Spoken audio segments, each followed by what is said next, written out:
Hello दोस्तों, स्वागत है आपका अपने यूट्यूब चैनल रोजगार एस्पिरेंट में। तो जैसा कि आप लोगों को पता है कि आज एसएससी जीडी का मॉक टेस्ट हुआ है आरडब्ल्यू ऐप पर। तो इसके सारे मैथ के क्वेश्चन को हम पहले ही सॉल्व करा चुके हैं। जिस किसी को अगर पूरा सॉल्व वाला वीडियो देखना होगा तो हमारे चैनल पर देख लेगा कि कौन से कैसे कैसे हमने क्वेश्चनों को सॉल्व कराया है। तो चलिए हम आपको जो एसएससी जीडी में जो मैथ के क्वेश्चन है उसके सारे आंसर आपको बता दे रहे हैं कि कौन कौन से आंसर सही होंगे जो कि हमने सॉल्व कराया है। तो चलिए पहला क्वेश्चन हमारा है कि 2,60,000 रुपये की धनराशि पर अर्जित 12% ब्याज का उपयोग कर कर स्कूल में हर वर्ष समान मूल्य की 24 छात्रों में छात्रवृत्ति प्रदान करने के लिए किया जाना है। तो प्रत्येक का छात्रवृत्ति मूल्य कितना होगा? तो इसका सही करेक्ट आंसर होगा आपका बी 1300। इसे टिक करके आगे बढ़ेंगे। अगला क्वेश्चन हमारा क्या कर रहा है कि एक किसी कार्य को 30 दिनों में पूरा कर सकता है। वह कार्य शुरू करता है और 4 दिन बाद बी उसके साथ कार्य में शामिल हो जाता है और पूरा कार्य शुरुआत से 10 दिन में पूरा होता है। अकेले बी उसी कार्य को 1/3 भाग कितने दिनों में पूरा कर सकता है? तो इसका करेक्ट आंसर होगा हमारा बी ऑप्शन में दिख रहा है 3 दिन। इसके बाद बी ऑप्शन को टिक करके आगे बढ़ेंगे। अगला क्वेश्चन क्या कर रहा है कि तीसरा क्वेश्चन हमारा है कि एक कक्षा में 26 लड़के और 24 लड़कियां हैं। गणित के शिक्षक ने एक परीक्षा ली और पाया कि पूरी कक्षा के औसत अंक 85 है। यदि लड़कों के औसत अंक 82 थे तो लड़कियों के औसत अंक ज्ञात कीजिए। तो इसका करेक्ट आंसर आपको दिख रहा होगा सी ऑप्शन में 88.25। इस पे सी ऑप्शन को टिक करके आगे बढ़ेंगे। अगला क्वेश्चन है हमारा कि किसी स्टेशन का 400 मीटर लंबा प्लेटफॉर्म ठीक उसी जगह से शुरू होता है जहां से 1.2 किलोमीटर लंबा पुल खत्म होता है। तो 12 किलोमीटर प्रति घंटा की गति से चल रही 200 मीटर लंबी ट्रेन को पुल के आरंभिक बिंदु और प्लेटफॉर्म के आखिरी छोर तक के बीच की दूरी तय करने में कितना समय लगेगा? तो इसका करेक्ट आंसर होगा ए ऑप्शन में दिख रहा है कि 1.5 मिनट। इसे टिक करके आगे बढ़ेंगे।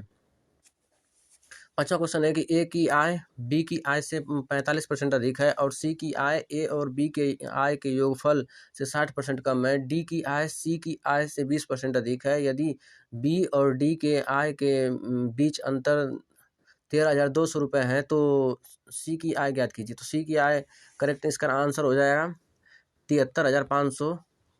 ए ऑप्शन में दिख रहा है, ए ऑप्शन को टिक करके आगे बढ़ेंगे। अगला क्वेश्चन है कि 6 अंकों की सबसे छोटी संख्या क्या है जो 108 से विभाजित है? तो इसका करेक्ट आंसर हो जाएगा डी ऑप्शन में दिख रहा है। डी ऑप्शन को टिक करके आगे बढ़ेंगे। 7वां क्वेश्चन हमारा है कि एक समूह में लड़के और लड़कियों का अनुपात 7:6 है। यदि 4 और लड़के उस समूह में शामिल हो जाते हैं और 3 लड़कियां समूह छोड़ देती हैं तो लड़के और लड़कियों का अनुपात 4:3 हो जाता है। तो समूह में लड़के और लड़कियों का कुल प्रारंभिक संख्या कितनी थी? इसका करंट आंसर हो जाएगा डी में दिख रहा है 104 पे टिक करके आगे बढ़ेंगे।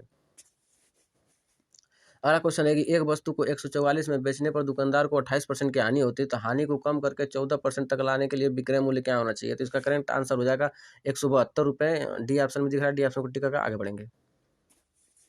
अगला क्वेश्चन कर रहा है कि सरलीकरण का है -5/2 प्लस 3/2 भागे 6 गुणते 1/2 का मान ज्ञात कीजिए। तो इसका करेक्ट आंसर आपका हो जाएगा -19/8 जो कि ए ऑप्शन में दिख रहा है। ए ऑप्शन को टिक करके आगे बढ़ेंगे।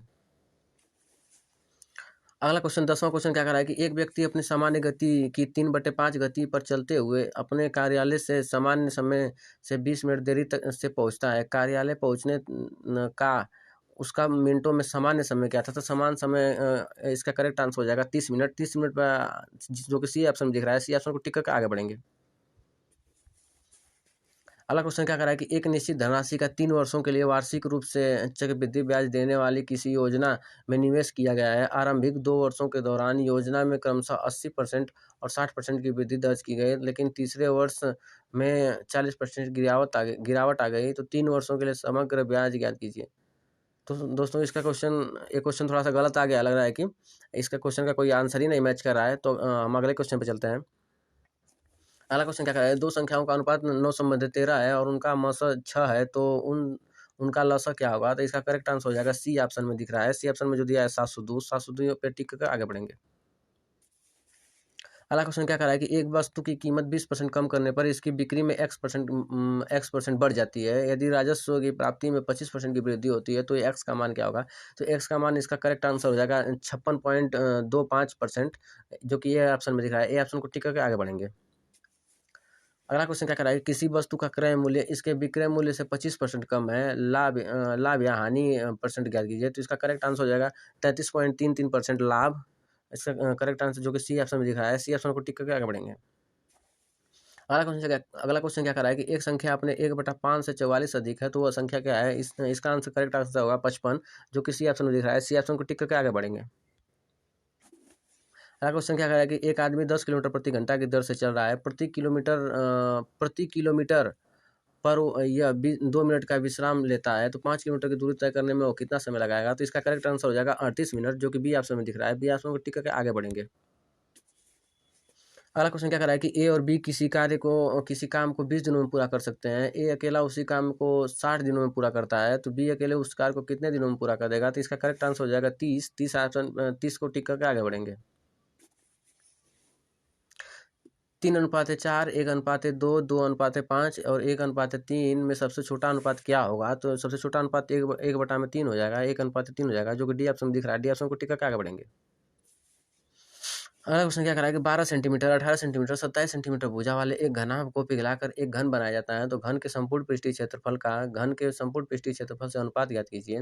तो इसका करेक्ट आंसर हो जाएगा 19:18, जो कि सी ऑप्शन में दिख रहा है। सी ऑप्शन को टिक करके आगे बढ़ेंगे। अगला क्वेश्चन क्या है? दो वृत्तों की परिधि क्रमशः 198 सेंटीमीटर तथा 352 सेंटीमीटर है। उनकी त्रिज्याओं के मध्य अंतर क्या है? तो इसका करेक्ट आंसर हो जाएगा 24.5 सेंटीमीटर, जो कि इसी ऑप्शन में दिख रहा है। इसे टिक करेंगे और टेस्ट को सेव करेंगे।